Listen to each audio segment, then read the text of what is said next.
Hi, I'm Kazu and I play Dirty. Today we're going to be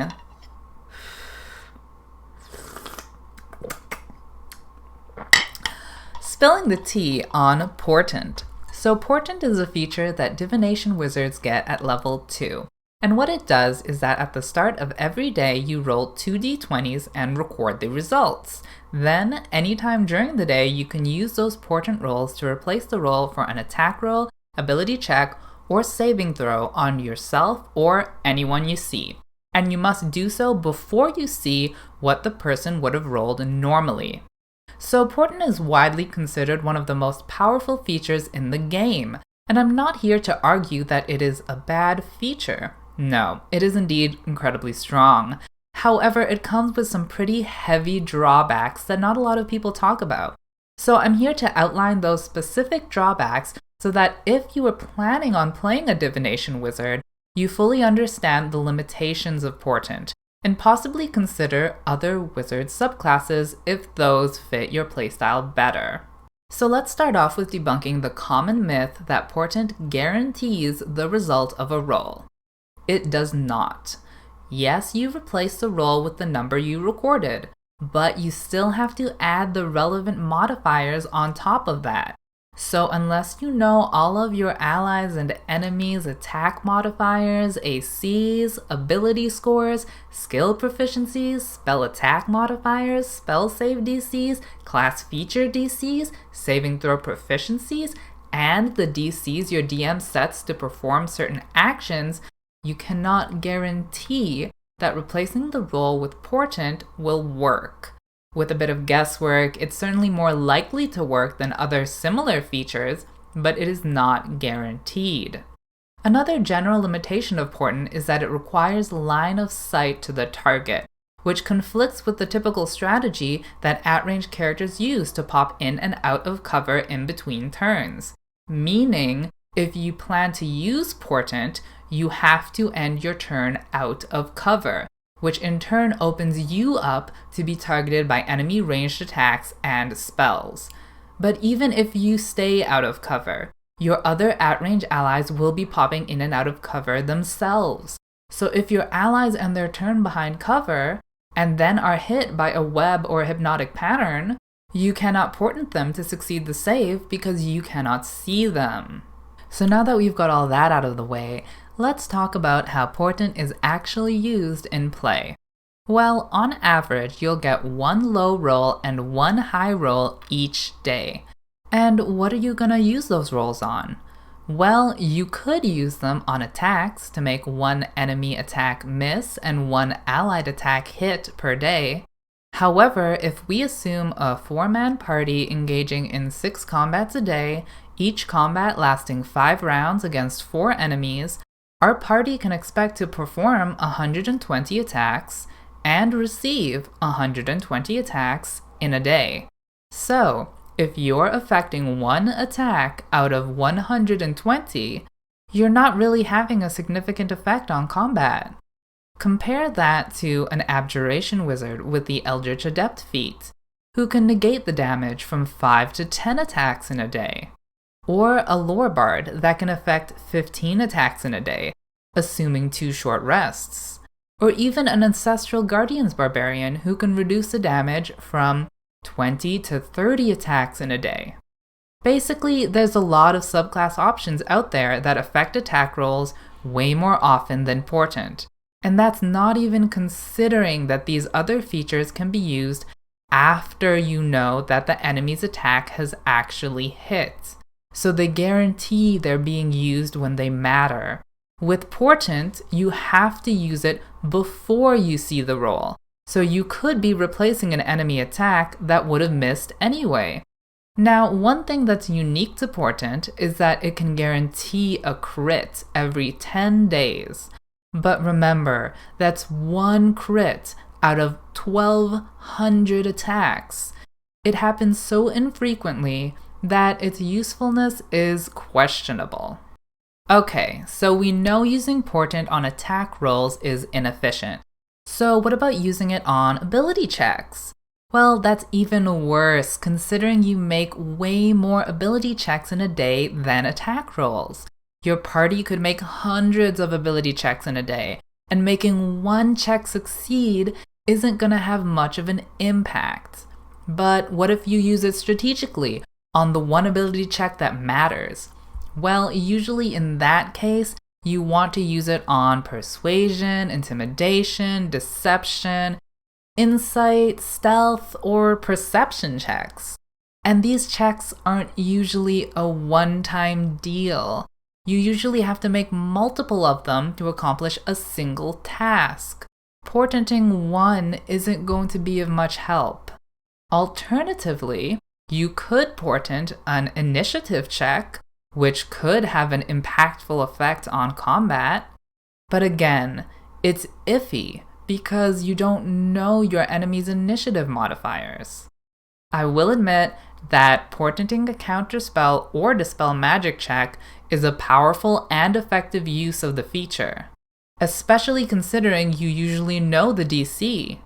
Although you could just play an abjuration wizard if you wanted to boost those checks more often. So if attack rolls and ability checks are generally inefficient uses of portent, what about saving throws?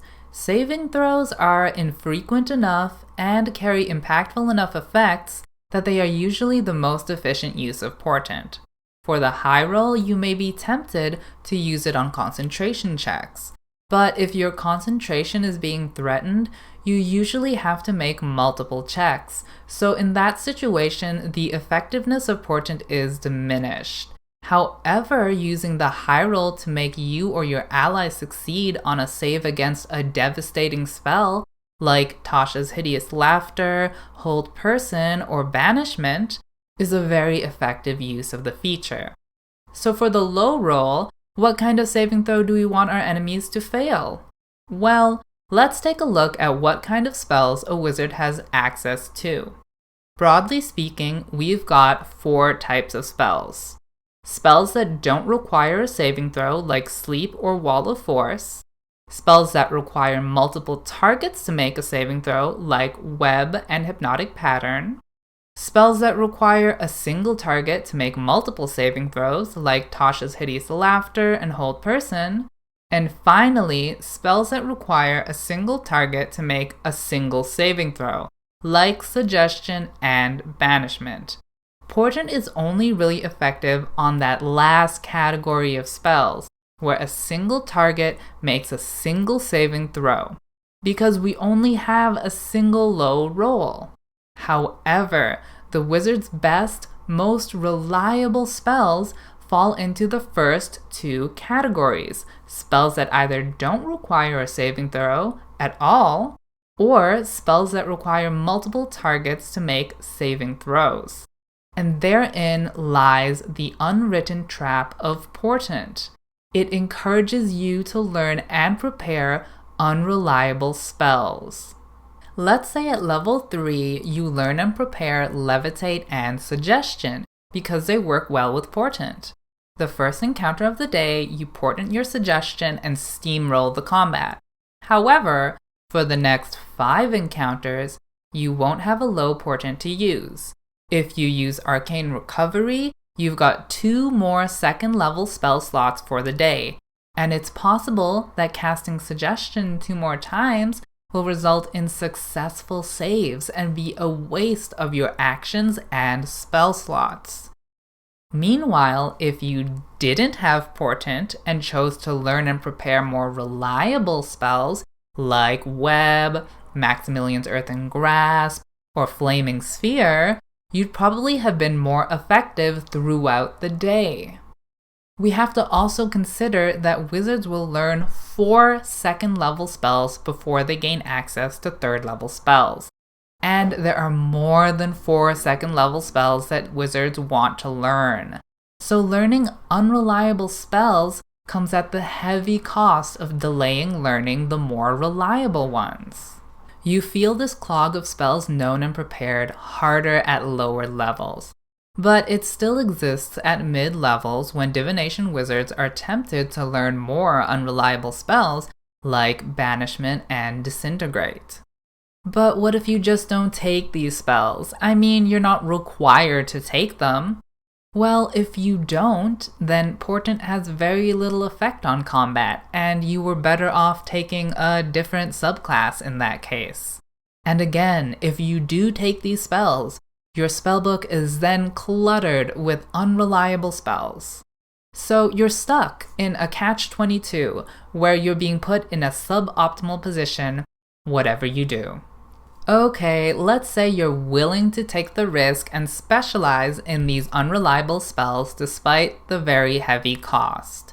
Well, there's really only a handful of spells that synergize really effectively with Portent: Levitate, Suggestion, Banishment, and Polymorph.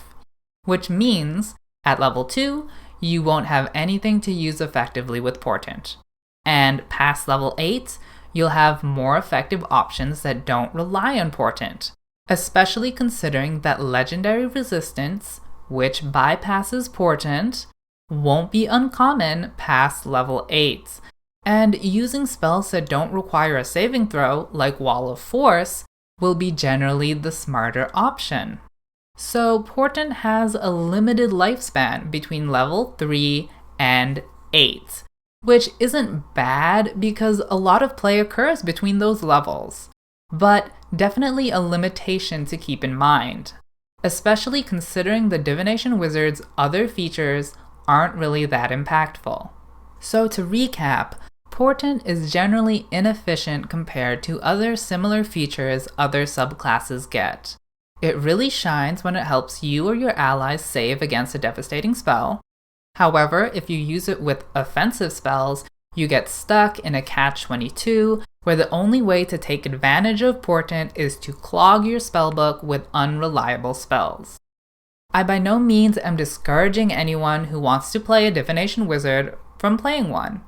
Honestly, it's quite fun telling your DM what the result of the roll is before they even get to pick up the dice.